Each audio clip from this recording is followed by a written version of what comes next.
Sa bawat gabi, sa bawat daan, may takot na sumasabay sa bawat hakbang. Tahimik ang gabi, pero may panganib.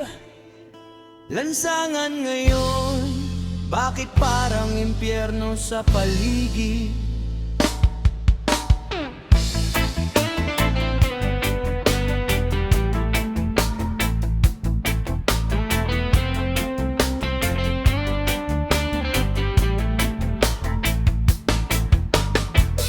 Dati simpleng pag-uwi lang ang hangad,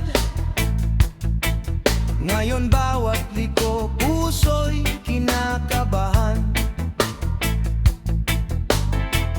May mga matang nag-aabang sa dilim, isang maling oras, buhay mo'y maaaring maglaho rin.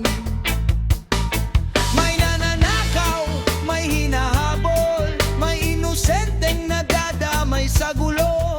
Pagpatay at holdapan, paulit-ulit na balita. Kailan ba matatapos ang takot sa lansangan natin? Mga tao, mag-ingat sa gabi, huwag hayaang takot ang maging hari. Saan napunta ang respeto sa buhay?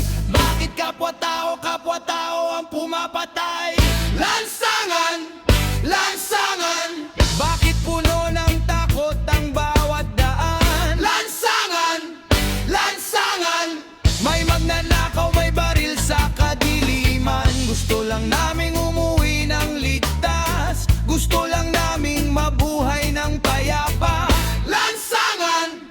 Lansangan! Kailan babalik ang liwanag sa ating daan? Isang nanay naghihintay sa kanyang anak. Anak, umuwi ka ng ligtas, ang kanyang dasal. Isang ama tahimik na nagbabantay, dahil hindi niya alam kung bukas ay makikita pa ang anak niyang mahal. Pero hindi habang buhay ganito, hindi dapat takot ang kasama sa paglalakbay. Kailangan natin ng tapang at pagkakaisa, para ang lansangan ay maging ligtas para sa lahat.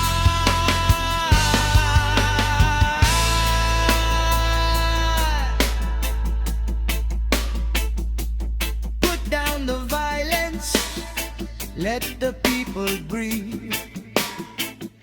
Stop all the killing, let the children dream. Hindi solusyon ang galit, hindi sagot ang karahasan.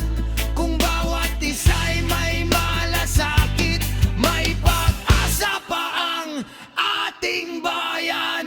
Lansangan, lansangan, hindi dapat dugo ang marka ng bawat daan. Lansangan, lansangan, hindi dapat takot ang ating kinabukasan.